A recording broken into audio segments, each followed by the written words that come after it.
Bonjour et bienvenue chez Reptiligne. Aujourd'hui, nous allons parler d'un serpent qui est très prisé des terrariophiles et qui est assez mythique, hein, le célèbre Morelia viridis. Donc, on aime bien faire des vidéos sur les viridis, hein, c'est toujours un animal très plaisant à regarder. Donc là, je vais vous présenter deux très beaux mâles subadultes que nous venons de recevoir chez Reptiligne. Donc ici, nous avons un mâle de la localité Jayapura. Oups là.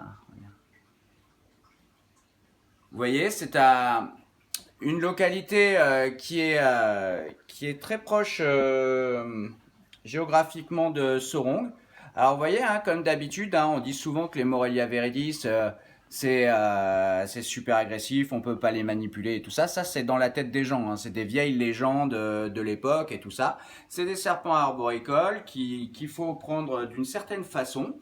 Ils sont très actifs la nuit, donc c'est surtout la nuit qu'il faut faire attention parce qu'ils sont en mode chasse, hein, donc il faut bien les prévenir. Donc là ici vous voyez on a un magnifique mâle sorong. Alors la particularité du sorong c'est cette ligne bleue tout le long du corps. Donc là comme il est bien étendu on va pouvoir bien la voir qui va jusqu'à la tête.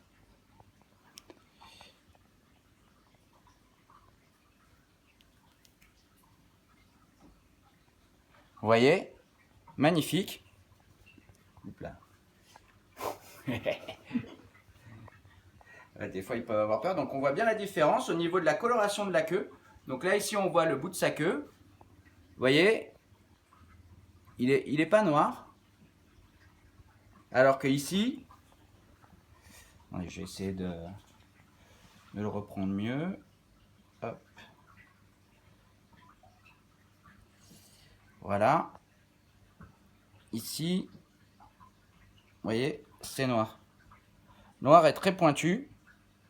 Donc ça, c'est une caractéristique du sorong. C'est avec ce bout de queue bien noir qu'ils font ce qu'on appelle du tailoring, c'est-à-dire qu'ils imitent un peu comme un ver en fait pour attirer les proies. Bon, alors, attendez, je vais le rattraper parce que là, à deux, c'est chaud. Hop là. Voilà. Je voudrais que vous regardiez au niveau de la tête. Un très beau marquage. Voilà. Un très beau spécimen. Bien clean. Et comme vous le voyez, hein, c'est des animaux qui peuvent être manipulés sans problème, qui sont très calmes. Il suffit juste de ne pas avoir peur hein, et de rester cool. Et comme d'habitude, on les rassure et tout va bien.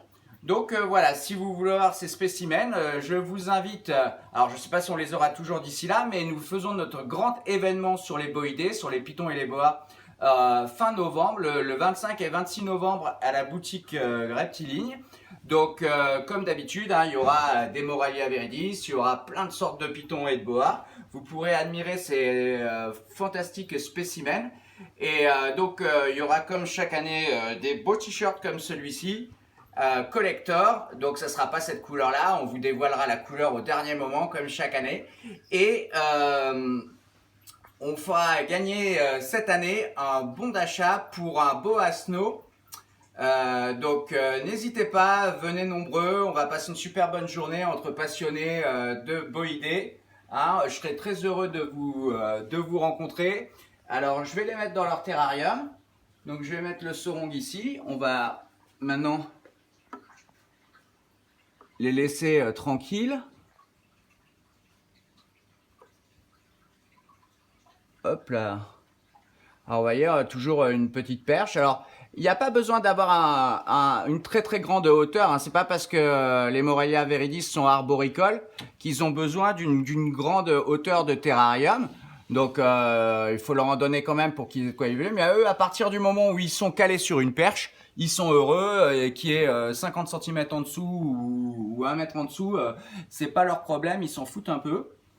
Donc on va mettre le Jayapura maintenant. Avec son ventre bien jaune. Voilà. Hop, allez. Va sur ta perche.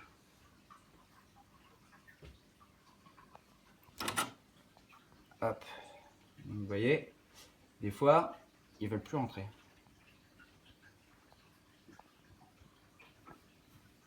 Voilà. Je vais le mettre un peu plus loin. Et hop là. Queue. Attention à la queue. Et voilà. Ils sont en terrarium. Et ben je vous dis à très bientôt chez Reptiligne. À bientôt.